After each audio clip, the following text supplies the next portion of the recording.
to drive our economy. We can borrow from diaspora, we don't have to borrow from China. We don't have to borrow from the World Bank and IMF.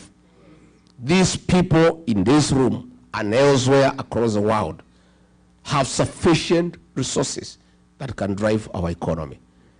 But they cannot entrust their money to a corrupt regime. They cannot entrust their money to people who are stealing left, right, and center.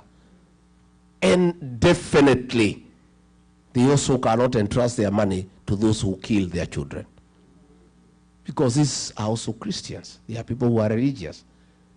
They have some moral fabric that drives them, that you must be a morally upright person for them to entrust their savings with you. So that is a conversation along the way I'll be having for the time I'll be here, and I'll be back again and again, so that by the time we are going to elections, we have an MOU with the diaspora people. I know you have been betrayed, and therefore you may not be very quick in trusting us. And pay your mothers and aunties well. You will have done well for your country and for yourself. I have many ideas, but those ideas, I have to work with them with you and our children, the Gen Zs. These Gen Z fellows, the present and the future of our country. And there is no leader who is going to succeed without working with these children. They are more knowledgeable than all of us. Hawa watoto, hakuna kitu hajui. Wamesumbua Ruto, he is not sleeping. Na alikuwa anajifanya ni mjuaji. Amekanyangwa na hiyo watoto, hana pahali ya kupotea. Because they are educated, they have pressure, they have access to internet, they are talking with their peers across the world. And the administration that we want to form, the Gen Zs will be part of that government. I want the Gen Zs on the decision-making table so that they can help us to manage our country. Our party, the DCP, the National Executive Council of about 36 people, 13 of them are Gen Zs, young people. And they are the ones who are driving the party. And I am a beneficiary of their knowledge and advice. I listen to those young people. Sometimes I open my mouth, I'm left gaping with the knowledge and the ideas that they have. And these are the people that we want to partner with. And I want to say very clearly, if God is gracious and gives me the opportunity through the people of Kenya to be president, I'll have a mix of experience and youthfulness in government. Where we pick a cabinet secretary who is experienced, the principal secretary is a 24, 25-year-old girl or boy. They work together. So that the elderly experienced can guide the young people and slow them down. And then the young can bring energy and vibrance and fresh ideas. A mixture of the two will liberate our country and make it a world-class economy. That is my wish. That is my dream. It is doable, and already those young people, by listening to them, we are getting to places. And that is why we cannot allow William Ruto to kill them, because we need them. We cannot allow him. So saa ingine mkiona mimi nakuwa mkali kwake, mnielewe. Sina ubaya, ni hiyo watoto. You know, as Deputy President, when he made a decision that those young children should be killed, I said no. And when he ordered for them to be shot, I called a press conference in Mombasa when I was in office, and I told him off. Do you remember? Yes. And that's where my problems with him started. And he said he cannot work with me because I am disobedient and have admonished him in public. And I said, I would rather lose my job than be part and parcel of a government that kills young children. And let me tell you, today we don't have the job, but I have peace of mind. I sleep well. Hata jana nilichelewa na mkutano kwenda huko Webster. But William Ruto and Soprano, because of the blood of the young people that they carry, they don't sleep. They are in anguish. They are crying every day. They are all over crying because they carry the blood of our children. And I told William Ruto, these children you are killing, you will never have peace. And your children will have no peace either. These are people's children. They are only crime. They're asking for justice. They're asking for transparency. They're asking for good governance. They're asking for accountability. What crime have these young boys and girls committed?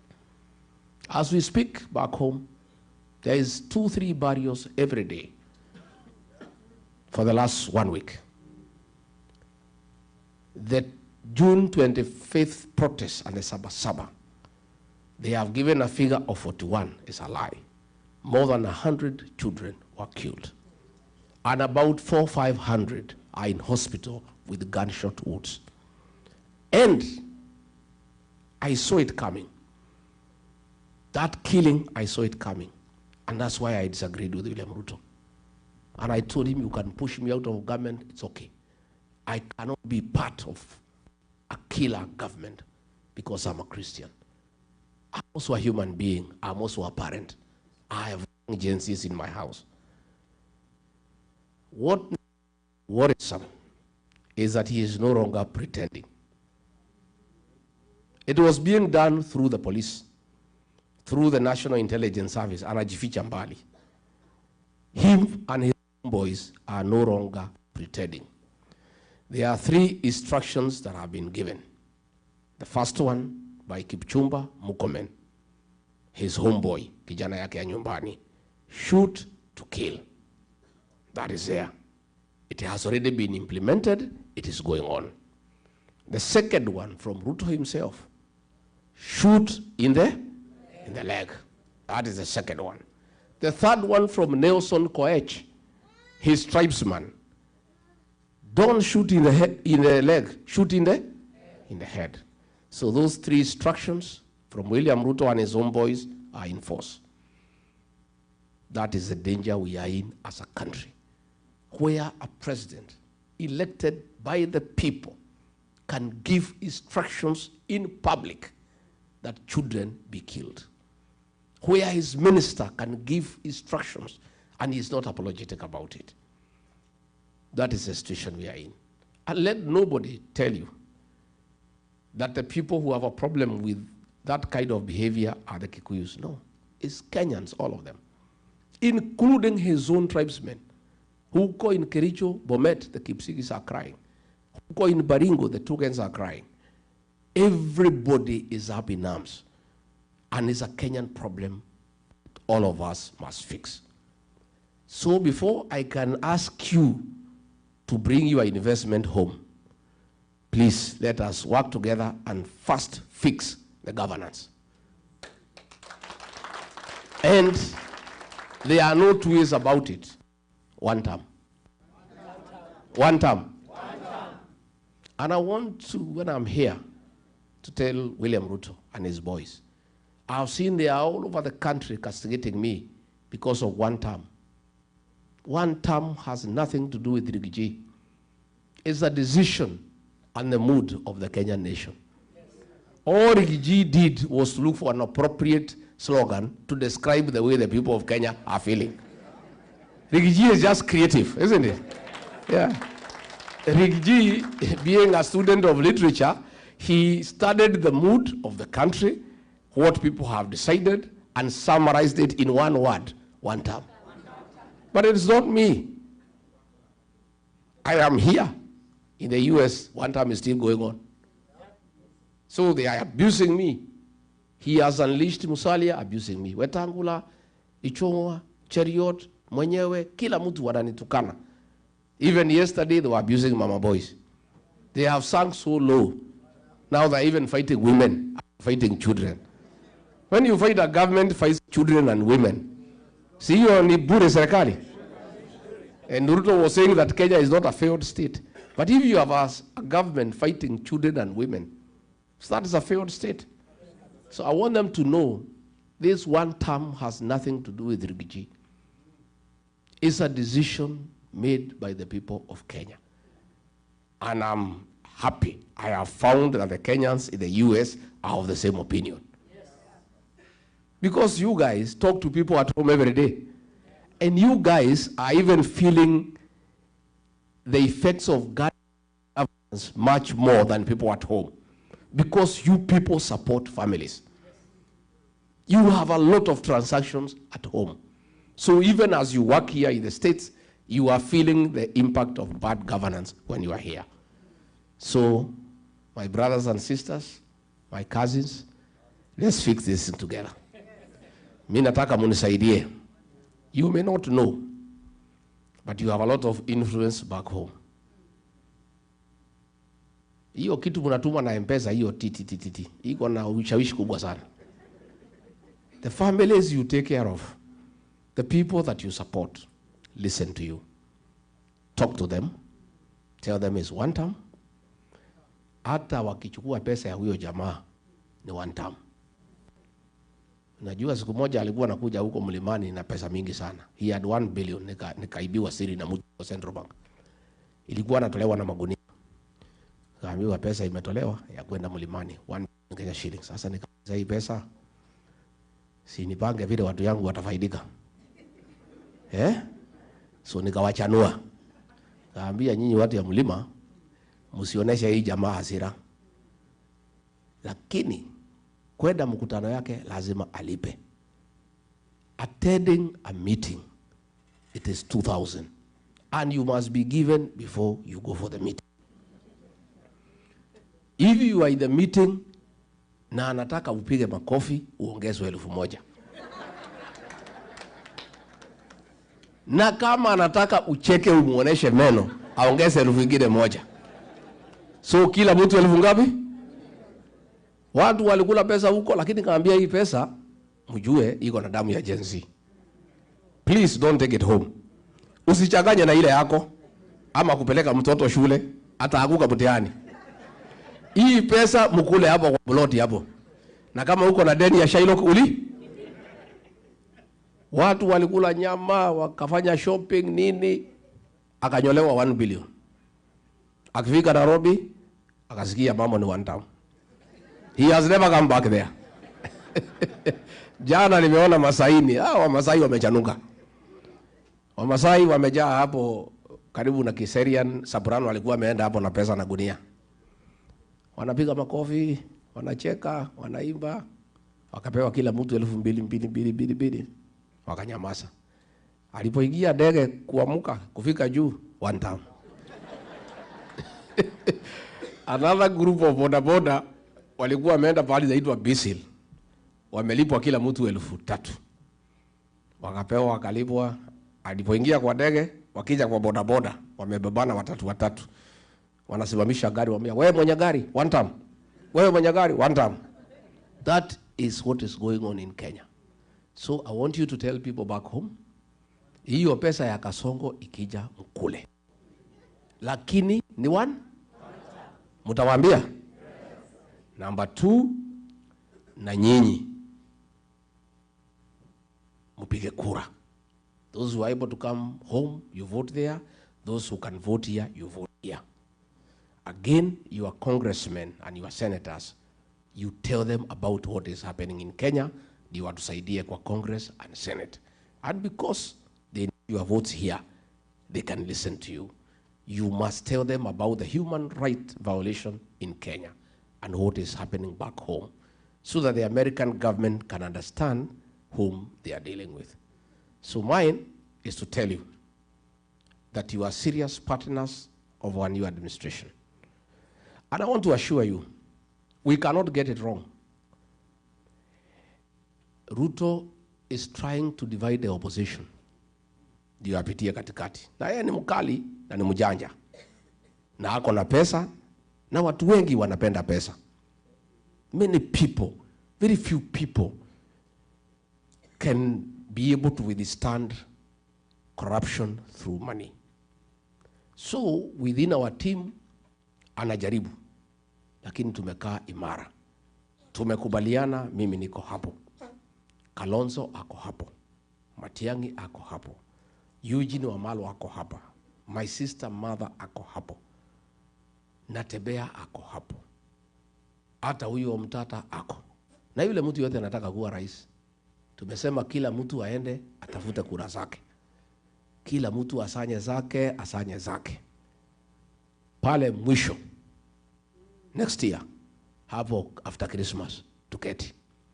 Tuweke kura kwa meza, tupige hesabu, tuulizane nani atapeperusha bendera as one candidate only against William Ruto. I am a front runner, and I think I have the best chances to be president. But I want to give you a commitment. If the formula does not favor me to send Ruto home, I'll sacrifice my ambition and support whoever the formula favors. Because if he is treating Kenyans this way, when he still needs their votes, you can imagine what will happen if he gets a second term. Kama anasema ati watu wapigwe risasi mguu na gari anatafuta kura, na kama hahitaji kura, si atakupiga yeye mwenyewe. I don't think he even said anybody to shoot people. He will do it himself. So it must be one term. And we must sacrifice. So I want to give you that assurance. I have seen some report by KTN, sponsored by the National Intelligence Service. So wamekubaliana na huyu, so that they started dividing us and causing conflict. We have not settled on anybody, and it's not yet. There is only one thing that has been agreed on, one term. Si ndio? Hiyo tumekubaliana. As to who will replace him, bado. But Wakenya wamesema hata wengi hawataki kujua. Some women at home waliambia si hataki kujua ni nani. Bora huyu atoke. So what has been agreed on, and now the newspapers can write, KTN, you can do a video, nani ni one term. Hiyo muendelee. That I want to confirm. That has been agreed on. As to who is a flag bearer, at the right time, we'll discuss. And government is huge. There is space for everybody. And we'll agree who takes what position, provided we come up with a formula to create good governance and get rid of corruption, get rid of killing, get rid of abductions. That we must do. Tumekubaliana watu wetu? Finally, because nimeona akiwa pale kanisani ameongea, wacha nimjibu. Nimjibu si mjibu? William Ruto, I have seen when you were in Machakos, you have said that the opposition have no policy, have no sera, and you need to know how they will improve on your policies and your programs. Mr. President, it is not possible to improve most of your programs. Your biggest program is lying. We obviously cannot improve on it. We want to bring a new government to put an end to lying. Mr. President, your legacy is abduction. How can we improve on abduction? We shall bring an end to abductions. Mr. President, your other big legacy is killing young children. How can you challenge us to improve on killing young children? We shall stop it and never allow it. William Ruto, you have done so well in corruption. How can you challenge us to improve on corruption? We can't, of course. We must bring an end to corruption in our country. William Ruto, you have done so well in destruction of institutions of oversight. You have captured parliament. You have captured all institutions of oversight. How can you ask us to improve on destroying institutions? We will restore institutions so that they can provide oversight. Parliament will be independent. Judiciary will be independent. All other organizations of oversight will be enhanced and funded. Of course, it is mannerless for you to ask us to improve on raiding the payslip. You have raided the payslip. How can we improve on that? We must free the payslip and restore the dignity of the payslip and the payslip holder so that the middle class can create employment. I have seen you say that we need to improve on your policies. All roads, Mau roads, by Uhuru Kenyatta have stalled. How do we improve on stalling them further? We must revive all those projects. And finally, I have seen you say that you did not overpromise. I want to correct you. You didn't overpromise, you overlied. Tumemjibu watu ya mjibu. And finally, because mimi nataka muniulize maswali, si ndio? Si ndio? I just wanted to tell you that we are okay. By the way, we are okay. We are suffering, yes. The English say the darkest hour is just before dawn. It's very dark now. It's pitch dark. We are almost there. Light is almost coming. All these killings will come to an end. All these abductions will come to an end. All this corruption will come to an end. Na huyo jamaa tumemsukuma kwa kona, isipokuwa hawezi kubali, analia kama panya imeshikwa na mtego.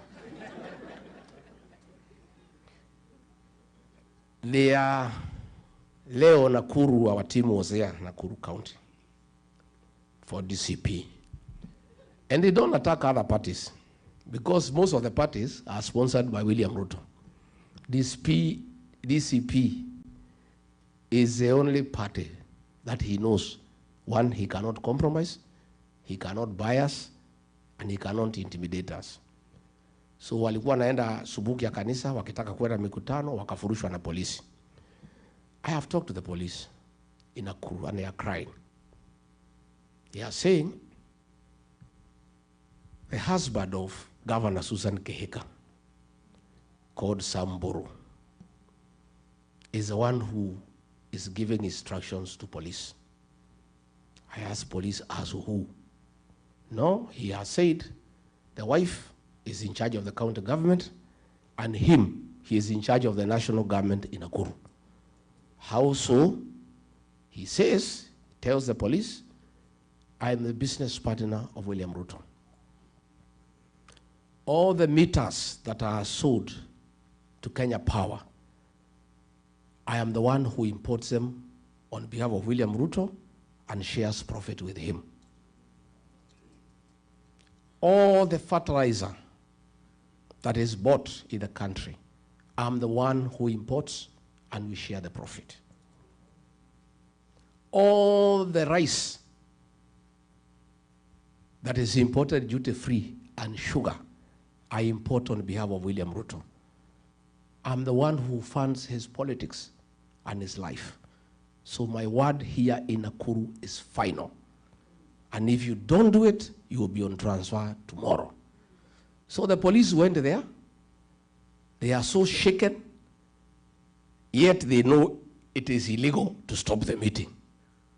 There is space for everybody. And we'll agree who takes what position, provided we come up with a formula to create good governance and get rid of corruption, get rid of killing, get rid of abductions. That we must do. Tumekubaliana watu wetu? Finally, because nimeona you improve on your policies and your programs. Mr. President, it is not possible to improve most of your programs. Your biggest program is lying. We obviously cannot improve on it. We want to bring a new government to put an end to lying. Mr. President, your legacy is abduction. How can we improve on abduction? We shall bring an end to abductions. Mr. President, your other big legacy is killing young children. How can you challenge us to improve on killing young children? We shall stop it and never. You have done so well in corruption. How can you challenge us to improve on corruption? We can't, of course. We must bring an end to corruption in our country. William Ruto, you have done so well in destruction of institutions of oversight. You have captured parliament. You have captured all institutions of oversight. How can you ask us to improve on destroying institutions? We will restore